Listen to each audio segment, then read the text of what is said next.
Méditons avec le pasteur Ertis. Méditons avec le pasteur Ertis. Jeudi, le 5 septembre 2019, le lecteur de la Bible continue à nous maintenir dans les livres des Nombres. Nous sommes au chapitre 24, du 1er au 25e verset. Nous aurons 3 questions.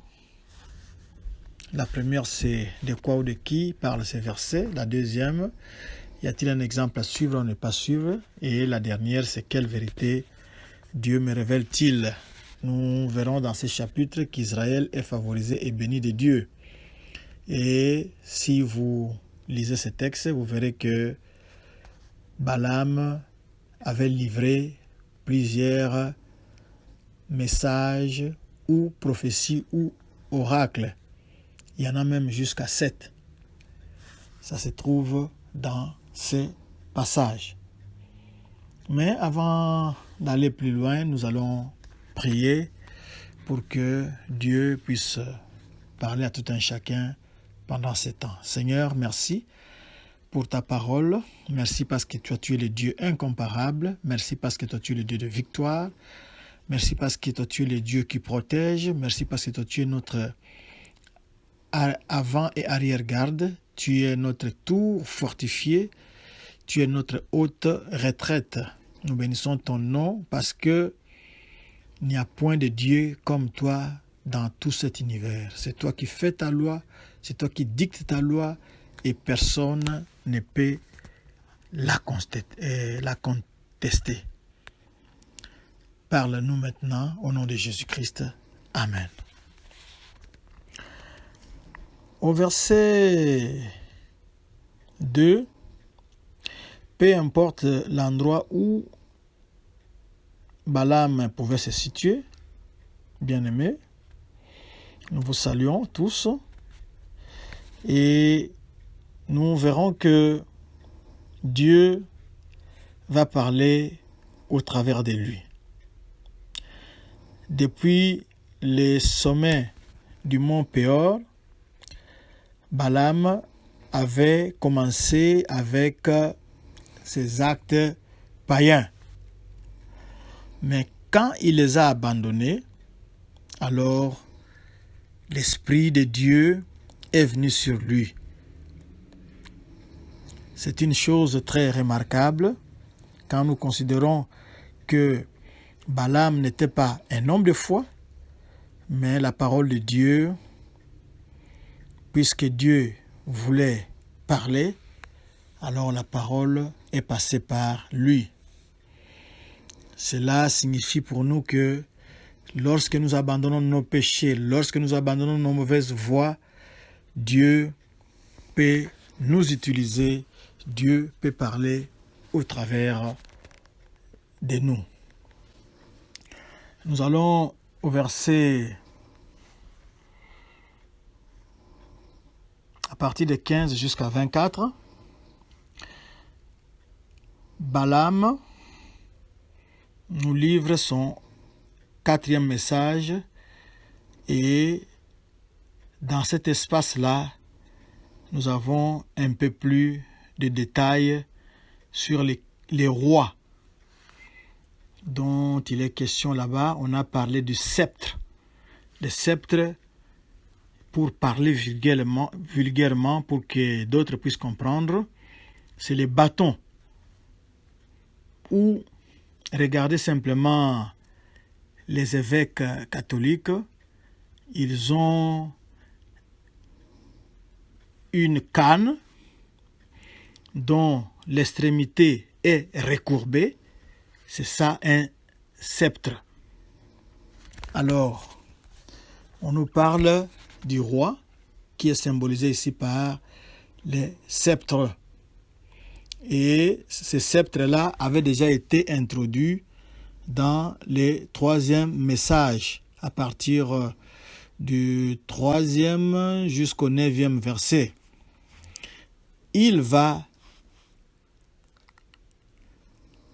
venir. Nous allons lire la place pour que nos idées se fixent très clairement. Je le vois, mais non maintenant. Je le contemple, mais non de près. Un astre sort de Jacob, un sceptre s'élève d'Israël, il perce les flancs de Moab et il abat tous les enfants de Seth. Il se rend maître d'Édom, il se rend maître de Séhir, ses ennemis. Israël manifeste sa force. Celui qui sort de Jacob règne en souverain. Il fait périr ceux qui s'échappent des villes. Ça, c'est le passage dont il est question ici. Et comme nous le voyons clairement ici, cela se réfère au Messie. Le païen Balaam a eu une vision du Messie qui devait venir, le Messie hébreu, le Seigneur Jésus-Christ. Il était visible, mais il était encore très loin. Il était comme un soleil, radiant et beau. Il avait la victoire sur ses ennemis, y compris ces Moab-là qui cherchaient à maudire Israël au travers de Balaam. Et les autres nations qui ont été citées dans cette prophétie seront vaincues. On a parlé des Amalécites, on a parlé des Madianites, on a parlé des Assyriens. Ce sont les peuples qui seront vaincus d'après cette prophétie. Et nous voyons que ce Messie-là qui va venir, c'est une étoile. L'étoile nous renvoie. L'étoile nous renvoie aux mages. Vous savez qu'il y a eu des mages qui ont été mentionnés dans Matthieu 2. Ils venaient un peu de ce côté-là de la Mésopotamie, où les Juifs avaient été exilés pendant 70 ans. Et ces savants-là, ils étaient des gens qui observaient le ciel pour l'accomplissement des prophéties. Par exemple, cette prophétie ici de Balaam. Et c'est à ce moment-là qu'ils verront une étoile. Et cette étoile était sortie de Jacob. Et cette étoile avait les sceptres et il va s'élever en Israël. Clairement ici, le Seigneur Jésus va s'élever et il est le roi qui devait venir. Il est encore loin, mais le devin Balaam l'a vu. L'a vu et il va venir et nous savons qu'il était venu pour sauver l'humanité. Ses ennemis seront défaits. Pour ne pas être ennemi de Jésus-Christ, vous n'avez qu'à lui demander d'entrer dans votre vie, de contrôler votre vie, de diriger votre vie. Comme ça, vous n'aurez pas de problème avec lui. Mais si vous ne voulez pas vous mettre sous sa domination, alors vous risqueriez d'être son ennemi et gare à vous, malheur à vous, parce que, comme nous l'avons vu ici, les ennemis du sceptre, les ennemis de l'étoile seront vaincus. Que Dieu vous bénisse, nous allons prier. Seigneur, merci. Merci pour ta parole.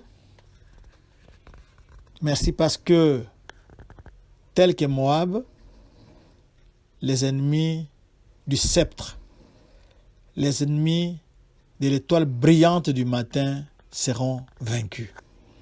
Et cela a été effectif à Golgotha. Le diable et ses armées et la mort ont été vaincus.